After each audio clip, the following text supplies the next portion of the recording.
इस देश में जातिवाद इतना सरांद मारता है, इस देश में इतने जातिवादी सोच के लोग हैं कि अपनी बेटा बेटी की हत्या कर देते हैं अगर वो जाति तोड़ के शादी कर ले। आपको लगता है जो आपको चपरासी नहीं बनने देना चाहता है वो आपको चीफ मिनिस्टर बनने देगा? अरे हमारे तो राष्ट्रपति और चीफ जस्टिस पर भी जूता चलता है। तो जातिवाद और महीन और खूंखार हो गया है, खूंखार। उनकी चाकरी कीजिए, उनका पैर दबाइए, उनका मवेशी पालिए, कहेंगे बहुत अच्छा है। अरे ये तो बहुत अच्छा है, हम तो इसके साथ खाते हैं, उठते हैं, बैठते हैं। उनके पेट में दर्द तब होता है जब आप उनके बराबर वाली कुर्सी पर बैठ जाते हैं और उनके बराबर वाले पद पर चले जाते हैं जहां पैसा है, प्रतिष्ठा है, सम्मान है, और तभी उनको लगता है कि ये कैसे हो गया। जो जाति, जो समाज अंधविश्वास से नहीं निकलेगा, स्कूल कॉलेज नहीं जाएगा, जो बिजनेस में नहीं जाएगा, बड़ी बड़ी नौकरियों में नहीं जाएगा, उसकी लाचारी और बेबसी खत्म नहीं होगी। मेरा नाम शंभू कुमार सिंह है। अब बताइए मेरी जाति क्या है या मेरी कैटेगरी क्या है? जो जानेगा वही ना जानेगा, अंदाजा तो नहीं लगाएगा। ये समझदारी दिखानी होगी, नहीं तो आपके बच्चों के नंबर काटे जा रहे हैं नीट में, यूपीएससी के इंटरव्यू में। अरे वो तो गलती से बाबा साहब का वोट का अधिकार मिल गया और आपकी संख्या है 80-85%, इसलिए आपको चुनाव के समय बुलाया जाता है, आपके जाति का नेता खड़ा किया जाता है। नहीं तो जब उनका बस चलता था तो पैर में जूता तो छोड़िए, चप्पल नहीं पहनने देता था, कुर्सी पर बैठने का तो दूर है, कहता था कि हमारे रास्ते से भी नहीं चलोगे। इस देश में प्रधानमंत्री बनने के लिए चाय बेचने वाला जरूरी है कि भाषण देने आना जरूरी है? अरे मोदी जी भाषण ना देते हैं, क्यों खेत जोतते हैं, भैंसी दूते हैं। इस देश का बहुजन समाज के पीछे रहने की सबसे बड़ी वजह है कि हम लोग सारा काम जानते हैं। सड़कें हम बनाते हैं, घर हम बनाते हैं, बिल्डिंगें हम बनाते हैं, नौकरी हम कर रहे हैं, सेना में हम सेवा कर रहे हैं। हम लोग सिर्फ जीभ चलाना नहीं जानते हैं, मुंह चलाना। जिसका जीभ लंबा होगा उसकी सरकार बनेगी, उसकी सत्ता होगी। माफ कीजिएगा, मैं पेशे से पत्रकार हूं तो वो भी देखना पड़ता है, वो काम है। राष्ट्रीय पिछड़ा वर्ग शोध संस्थान निर्माण केंद्र। पहले तो जो मंच पर सम्मानित अतिथि हैं उन सबको जय संविधान, जय भारत, जय सरदार। तमाम बहुजन महापुरुष जिन्होंने हमारे लिए बहुत कुछ किया है और अपनी जिंदगी उन्होंने समाज के नाम की है, उन सबको मैं नमन करता हूं। गर्मी का दिन है, गर्मी का मौसम है, जो भी मंच पर हमारे सम्मानीय अतिथि है उन सबको मैं प्रणाम करता हूं। और सबसे खास जो मंच के उस तरफ इतनी संख्या में लोग बैठे हुए हैं, आप लोग एक बार अपने लिए ताली बजाइए, और आप बहुत ज़रूरी हैं। मैं बताऊंगा कि आप क्यों ज़रूरी हैं और आपको अपने ऊपर गर्व होगा। जो लोग भी यहाँ बैठे हुए हैं, मैं ये बात हर मंच से कहता हूँ, खासकर अगर मैं किसी दलित, पिछड़े, किसान, आदिवासी, अल्पसंख्यक के अधिकार, सामाजिक, राजनीतिक कार्यक्रम में जाता हूँ तो जो श्रोता वर्ग होते हैं, जो मंच के उस तरफ बैठे हैं, मैं उनकी सबसे ज़्यादा सम्मान करता हूँ, क्योंकि मुझे पता है कि वो अपना खर्चा करके, अपना समय देके, और जागरूक लोग हैं, इसीलिए यहाँ बैठे हुए हैं। इसलिए आप लोग ताली बजाइए। और आपको गर्व इसलिए होना चाहिए अपने आप पर कि जिस समाज की हम लोग बात कर रहे हैं, ओबीसी, जिसमें लगभग 4000 जातियां हैं, इस समाज की दुर्दशा क्या है इसका आप कल्पना नहीं कर सकते हैं। संयोग से मैं पत्रकार हूं तो मुझे पूरा देश घूमने का मौका मिलता है। ये संस्थान क्यों जरूरी है, मैं उसी मुद्दे को बता रहा हूं कि इस देश की हालत समझिए। 150 करोड़ की आबादी है इस देश में। मैं 140 करोड़ नहीं मानता हूं, अब सेंसस होने वाला है, आपको पता चल जाएगा। 150 करोड़ की आबादी है इस देश की। 80 करोड़ लोग सरकारी आंकड़े के हिसाब से 5 किलो राशन पर जिंदा हैं। जिनको 4 किलो राशन मिलने वाला है, मिलता है 5 किलो 4 किलो। इस देश के किसी भी राज्य में जाइए, किसी भी शहर में जाइए, किसी भी गांव में जाइए, जो नदी के किनारे रह रहा है, जिसके पास जमीन नहीं है, जिसका बच्चा स्कूल नहीं जा रहा है, जिसके थाली में दाल रोटी तक नहीं है, पौष्टिक खाना नहीं है, इस देश में कौन लोग हैं जिसका थाने में एफआईआर नहीं हो सकता है, चाहे उनके बहन बेटी के साथ कितनी भी बड़ी ज्यादती हो जाए। और इसीलिए हम लोग अपने आप को पिछड़ा मानते हैं, क्योंकि हमारा एजुकेशनल और सोशल बैकवर्डनेस इतना ज्यादा है कि आज भी इस देश में 90% लोगों के पास न शहर है, न शहर की जमीन है। चपरासी से लेकर चीफ जस्टिस तक उनकी संख्या 9 के बराबर है। आजकल पॉलिटिकल रिप्रेजेंटेशन की बात हो रही है। अभी भी मैं आपको बता रहा हूं, SC ST OBC मिला के जितना विधायक, माने वो किसी पार्टी में रहे, इन टोटल विधायकों की संख्या भी 50% से ऊपर नहीं गई है। और सवाल है कि आप लोग जो बैठे हुए हैं, यही मुट्ठी भर लोग हैं जिनके शरीर पर कपड़ा है, जो मान सम्मान की जिंदगी जी रहे हैं, और इसीलिए आप यहां हैं। और अगर ये शिक्षा न होती, ये संविधान न होता, तो यकीन मानिए हम में से ज्यादातर लोग अभी कहीं धूप में रिक्शा चला रहे होते, ठेला चला रहे होते, मजदूरी कर रहे होते, हम यहाँ पंडाल में नहीं बैठे होते। इसलिए आप लोग जो पंडाल में बैठे हुए हैं, बहुजन समाज के, पिछड़े समाज के जागरूक लोग हैं, समझदार लोग हैं, जिनकी राजनीतिक सामाजिक समझ है। और आप ही लोग कल, आप ही का बच्चा कल SP DM कलेक्टर और बिजनेसमैन बनेगा। इसीलिए कह रहा हूं कि आप जो इस कार्यक्रम में आए हैं, आप जागरूक लोग हैं, इसलिए अपने आप के लिए ताली बजाइए। जो हमारा भाई पीछे छूट गया है रेस से, जो स्कूल कॉलेज अभी तक नहीं जा पाया है, जिसकी थाली में खाना नहीं है, वो 12 घंटा गर्मी हो, धूप हो, बरसात हो, मशक्कत कर रहा है, उसके बाद भी उसकी थाली में खाना नहीं है, उसके शरीर पर कपड़ा नहीं है, क्योंकि उसके पास चेतना नहीं है, सामाजिक चेतना नहीं है। वो इस मंच में आके नहीं बैठना जानता है कि यहां से सारे अधिकार की बात हो रही है। और मैं फिर कह रहा हूं, तमाम बहुजन महापुरुषों ने कहा है, जिस समाज की सामाजिक जड़ें मजबूत नहीं होंगी, उनकी राजनीतिक जड़ें भी मजबूत नहीं होंगी, और आर्थिक रूप से भी वो समाज कमजोर होगा। सवाल है कि आजादी के 75 साल हो गए, दुनिया के तमाम देशों में देखिए, मैं आज की खबर बता रहा हूं, चीन में पूरे साल का खर्चा $700 है। टॉप, चीन के जितने टॉप यूनिवर्सिटी हैं वहां पढ़ेंगे तो $700 मतलब 70,000 रुपए, और पूरे साल का खाने का खर्चा है $140 मतलब 15,000 रुपए। इसलिए संस्थान बनाने की जरूरत है, शोध संस्थान, क्योंकि इस देश में जब सरकारी स्कूलों से लोग, दलित पिछड़े जब सरकारी स्कूल में नहीं जा पाते थे, जब हम एकदम लाचार और बेबस थे, हमारे बाप दादा पुरखे जब लाचार, बेबस और मजदूर थे, चाहे आप कोई भी SC ST OBC के कोई भी जाति हो, तब सरकारी स्कूल बहुत बढ़िया था। और जैसे इस देश के लोग, उसमें सबके बच्चे स्कूल जाने लगे, सरकारी स्कूलें बंद होने लगी है। 1 लाख सरकारी स्कूल देश में बंद हुआ है पिछले 10 साल में, और 1 लाख सरकारी स्कूल ऐसे हैं जिसमें एगो मास्टर है। इससे भी बड़ी शातिरपना समझिए, जब इस देश का दलित पिछड़ा नौकरी करने लायक हुआ, जब उसने एजुकेशन ली, MA BA PhD किया, तो आज सारी नौकरियों पर ताला लगा दिया गया है।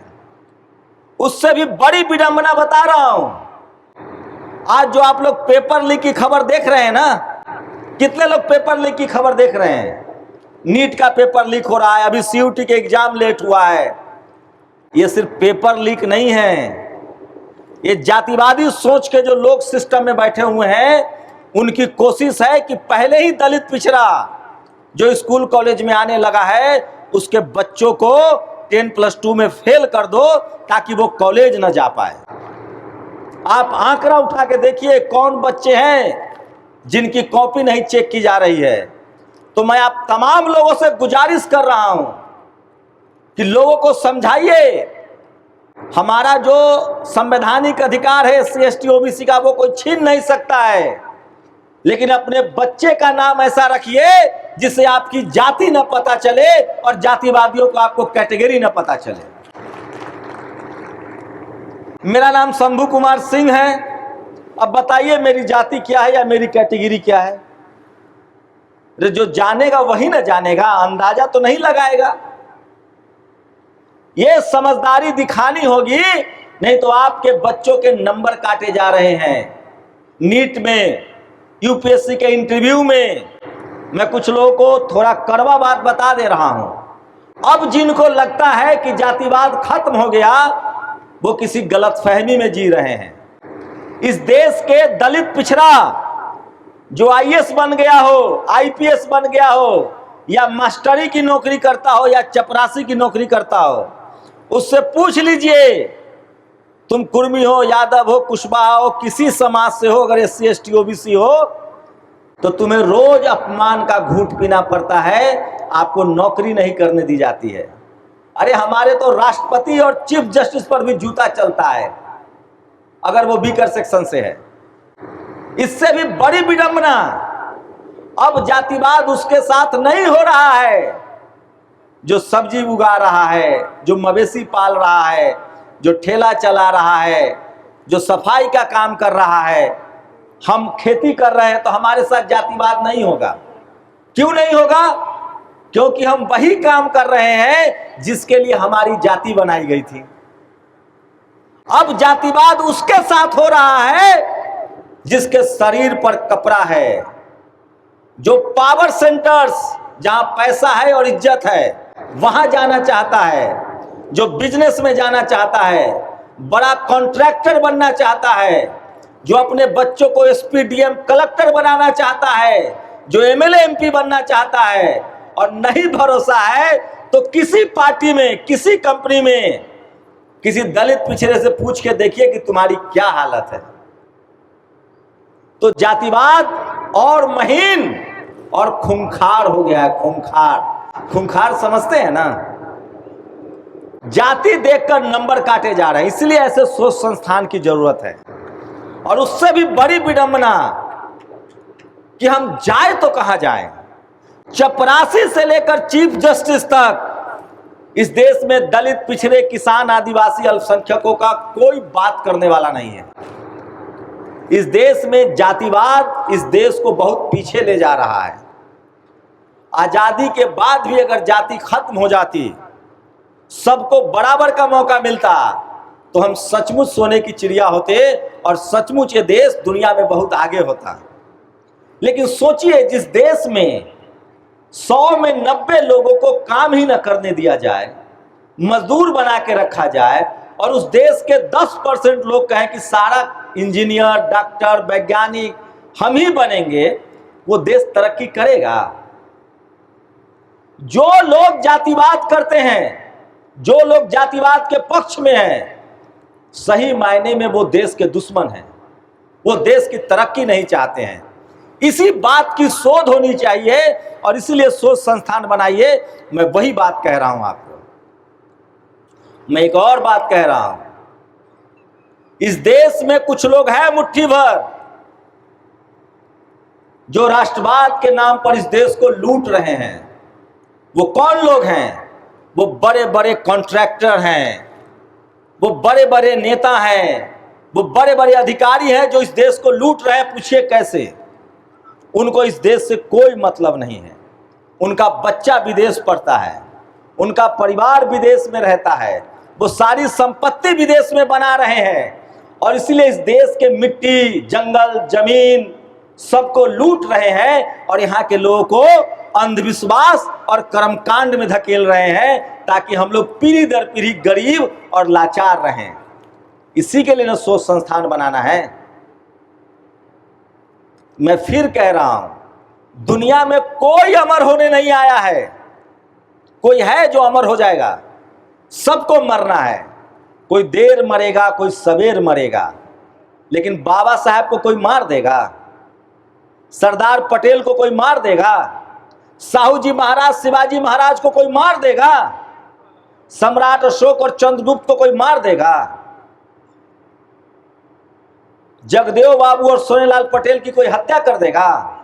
अगर आप लोग को अमर होना है, चाहते हैं कि हमारी आने वाली नस्लें हमारी मूर्तियों पर फूल माला चढ़ाए, हम पीढ़ी दर पीढ़ी याद रखे जाएं, तो एक ही काम करना होगा, और वो काम है परिवार के साथ साथ समाज और देश के लिए काम करना। तभी आप अमर होंगे। इसी को अमरत्व कहते हैं, बाकी सब धोखा है। और मैं फिर कह रहा हूं, जो आदमी इस तरह के कार्यक्रमों में नहीं आएगा, जो राजनीतिक रूप से सामाजिक रूप से सचेत नहीं है और गलती से वो दलित, पिछड़ा, किसान, आदिवासी, अल्पसंख्यक है, चाहे वो नेता बन जाए, अभिनेता बन जाए, चाहे वो कॉमेडी करे, तो भी जेल चला जाएगा। सुना इसी जिले का लड़का जेल चला गया। आप कुछ बन जाइए। ये जातिवादी सोच के जो लोग हैं, उनको नफरत इस बात से, आपको मारना नहीं चाहते हैं, वो आपको जिंदा रखना चाहते हैं, लेकिन सस्ता मजदूर बना के रखना चाहते हैं। आप ड्राइवर बनिए, सब्जी उगाइए, उनकी चाकरी कीजिए, उनका पैर दबाइए, उनका मवेशी पालिए, उनका खेत जोतिए, कहेंगे बहुत अच्छा है। अरे ये तो बहुत अच्छा है, हम तो इसके साथ खाते हैं, उठते हैं, बैठते हैं। उनके पेट में दर्द तब होता है जब आप उनके बराबर वाली कुर्सी पर बैठ जाते हैं और उनके बराबर वाले पद पर चले जाते हैं, जहां पैसा है, प्रतिष्ठा है, सम्मान है, और तभी उनको लगता है कि ये कैसे हो गया, इसका बाप दादा तो हमारा चाकरी करता था, ये बराबर में कैसे आके बैठ गया। इसलिए जो जातिवादी सोच के लोग हैं, उस संविधान से भी नफरत करते हैं, सामाजिक न्याय से भी नफरत करते हैं, और हमारे महापुरुषों से भी नफरत करते हैं। आप किसी धर्म के मानने वाले हो, आप किसी जाति के मानने वाले हो, मैं लिख के दे रहा हूं, जो जाति, जो समाज अंधविश्वास से नहीं निकलेगा, स्कूल कॉलेज नहीं जाएगा, जो बिजनेस में नहीं जाएगा, बड़ी बड़ी नौकरियों में नहीं जाएगा, उसकी लाचारी और बेबसी खत्म नहीं होगी। और उस समाज में कोई गलती से बन भी कुछ जाएगा तो उसको ज्यादा दिन चलने नहीं दिया जाएगा। ये कृषि प्रधान देश नहीं है, ये जाति प्रधान देश है।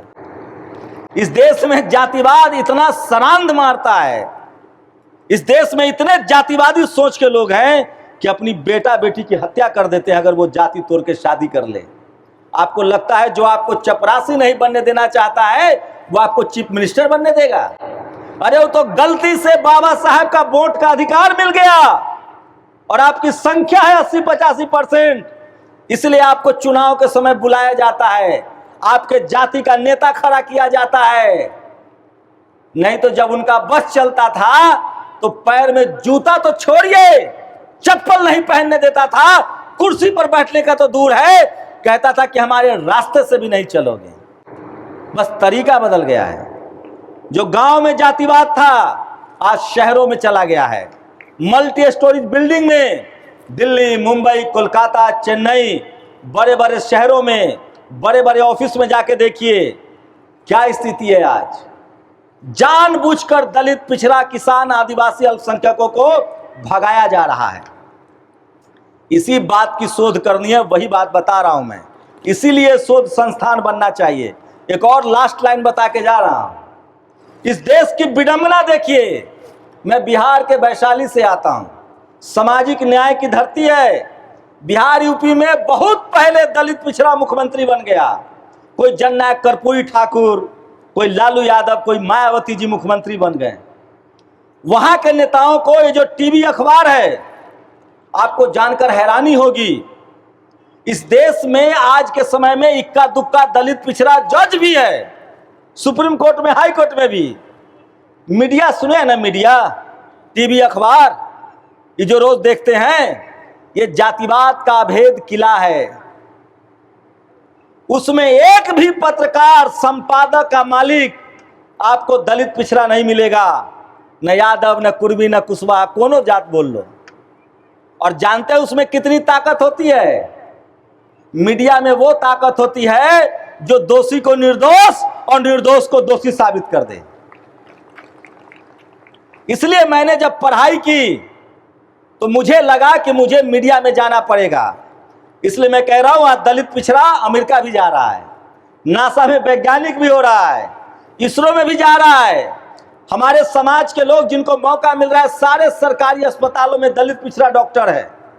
LIC, SBI, तमाम जो कंपनियां हैं सरकारी, अब तो भर्ती नहीं हो रही है, जो लोग पहले भर्ती हैं, इन तमाम संस्थाओं को चला रहे हैं, लेकिन वो मीडिया में नहीं जा सकते हैं। और वही जातिवादी मीडिया आपके अपने नेताओं को आपके नजरों में बेईमान घोषित कर देता है और आप मान लेते हैं। लालू यादव चोर है, मायावती जी भ्रष्ट हैं, मुलायम सिंह जी भ्रष्ट हैं, सोनेलाल पटेल का परिवार आगे बढ़ गया, और हम लोग मान लेते हैं क्योंकि वही दिन रात कहता है। इस देश के टीवी अखबार, जब तक आप उसका बहिष्कार नहीं कीजिएगा और अपना नहीं बोलना शुरू कीजिएगा, तब तक आपको सत्ता नहीं मिलेगी। एक लाइन और कह के मैं खत्म करूंगा कि अच्छा आप बताइए, इस देश में प्रधानमंत्री बनने के लिए चाय बेचने वाला जरूरी है कि भाषण देने आना जरूरी है? अरे मोदी जी भाषण ना देते हैं, क्यों खेत जोतते हैं, सब्जी उगाते हैं, भैंसी दूते हैं। इस देश का बहुजन समाज के पीछे रहने की सबसे बड़ी वजह है कि हम लोग सारा काम जानते हैं। सड़कें हम बनाते हैं, घर हम बनाते हैं, बिल्डिंगें हम बनाते हैं, नौकरी हम कर रहे हैं, सेना में हम सेवा कर रहे हैं। हम लोग सिर्फ जीभ चलाना नहीं जानते हैं, मुंह चलाना। जिसका जीभ लंबा होगा उसकी सरकार बनेगी, उसकी सत्ता होगी। इसलिए आप सब लोगों से गुजारिश है कि 1 घंटा अपने समाज के अधिकार के लिए संवैधानिक दायरे में रहकर लिखिए, पढ़िए, बोलिए। तभी हर घर में ऐसे संवैधानिक और सोच संस्थान खोलना पड़ेगा। हर बहुजन समाज के लोगों को, ओबीसी समाज के लोगों को अपने अपने घरों में रोज शोध करना पड़ेगा और सभी मुद्दों पर, चाहे वो तेल का मुद्दा हो, चाहे खेल का मुद्दा हो, आपको रोज बोलना पड़ेगा, रोज पढ़ना पड़ेगा, रोज लिखना पड़ेगा। वही समाज आगे जाएगा, वही देश आगे जाएगा। और एक और बात लास्ट में, हम लोग जातिवाद के खिलाफ लड़ रहे हैं। बहुत लोग आपको कह देगा कि अरे तुम जातिवादी हो, मतलब अद्भुत इस देश में हो रहा है। हम जातिवाद के शिकार, जाति के हम पीड़ित, जाति हमने बनाई नहीं, हम जातिवाद के खिलाफ लड़ रहे हैं कि जाति खत्म हो। उल्टे कहेगा आप ही जातिवादी हैं। कोई कह देगा आपको बोलने नहीं आता है, कोई कह देगा तुम्हारा कपड़ा अच्छा नहीं है। एक से एक। हमारे समय में तो घर में आके लोग कहता था कि बच्चा को पढ़ने मत दो, पागल हो जाएगा, ये भी होता था। हमारे समाज में हमने देखा है, जब महिलाओं को प्रसव होता था तो उनको घर में घेर देते थे ताकि बच्चा बीमार हो जाए। एक से एक षड्यंत्र हुआ है। मां का पहला दूध लोग फेंकवा देते थे, जो पीला दूध होता है। ऐसा ऐसा इस देश में षड्यंत्र हुआ है मारने का। लेकिन हम लोग बहुत आगे पहुंचे हैं। हमारे पुरखों ने बड़ी लड़ाई लड़ी है और सबसे बड़ी बात, हम लोग न्याय के पक्षधर हैं। हमारे पास एक गौरवमय इतिहास है। हमारे महापुरुषों ने कभी कोई अत्याचार नहीं किया है, कोई व्यभिचार नहीं किया है। कोई बुद्ध पर उंगली नहीं उठा सकता, कोई रविदास कबीर पर उंगली नहीं उठा सकता, कोई शिवाजी महाराज, साहू जी महाराज पर उंगली नहीं उठा सकता, कोई जगदेव बाबू और जननायक कर्पूरी ठाकुर पर उंगली नहीं उठा सकता, कोई घासीदास पर उंगली नहीं उठा सकता। हम लोग मानवता के पक्षधर हैं और दुनिया में भारत की पहचान बुद्ध से है, कबीर से है, रविदास से है और बाबा साहेब से है। इसलिए हम लोग को न डरने की जरूरत है, न घबराने की जरूरत है, न शर्मिंदा होने की जरूरत है। हम मानवीय इतिहास में सम्राट अशोक, चंद्रगुप्त मौर्य के वंशज हैं। हम न्याय के पक्षधर लोग हैं और हमें हमेशा न्याय के लिए अन्याय के साथ खिलाफ लड़ना होगा, ताकि मानवीय मूल्य जिंदा रहे, इंसानियत जिंदा रहे। और इससे बड़ी सेवा, इससे बड़ा धर्म और इससे बड़ी संतुष्टि कुछ नहीं है। नहीं भरोसा है तो आज से आप ट्राई कर लीजिए। अगर आप सामाजिक मूल्यों के लिए जी रहे हैं, मैं बिहार के किसी सुदूर गांव में पैदा हुआ, मेरी मां आज भी मजदूरी करती हैं। आप मुझे इसलिए नहीं जानते कि मैं आपको खाना खिला रहा हूं, पैसा दे रहा हूं। मैं आपके संवैधानिक अधिकारों की रोज बात करता हूं यूट्यूब पर, इसलिए आप मुझे जानते हैं। क्या रिश्ता है हमारा? वैचारिक रिश्ता है और ये रिश्ता बाप बेटे के रिश्ते से बड़ा होता है।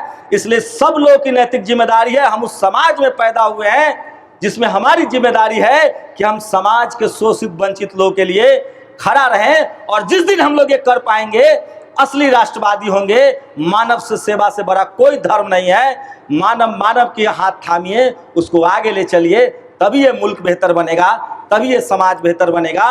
और हमारा इतिहास है इस तरह के कामों का, और आगे भी हमें करना है। इस देश में जब तक जातिवाद खत्म नहीं होगा तब तक ये देश तरक्की नहीं करेगा। और इस देश में इसी बात पर सबसे ज्यादा शोध होना चाहिए कि जातिवाद कैसे खत्म होगा। बहुत बहुत शुक्रिया। जय भीम, जय भारत, जय संविधान। नेशनल दस्तक की आपसे गुजारिश है कि अगर इसको बचाना चाहते हैं तो नेशनल दस्तक को सब्सक्राइब करने के लिए रेड कलर के सब्सक्राइब बटन को दबाएं, फिर बेल आइकन की घंटी दबाएं। नेशनल दस्तक को बचाने के लिए बहुत जरूरी है कि हर खबर को शेयर करें, लाइक करें, कमेंट जरूर करें।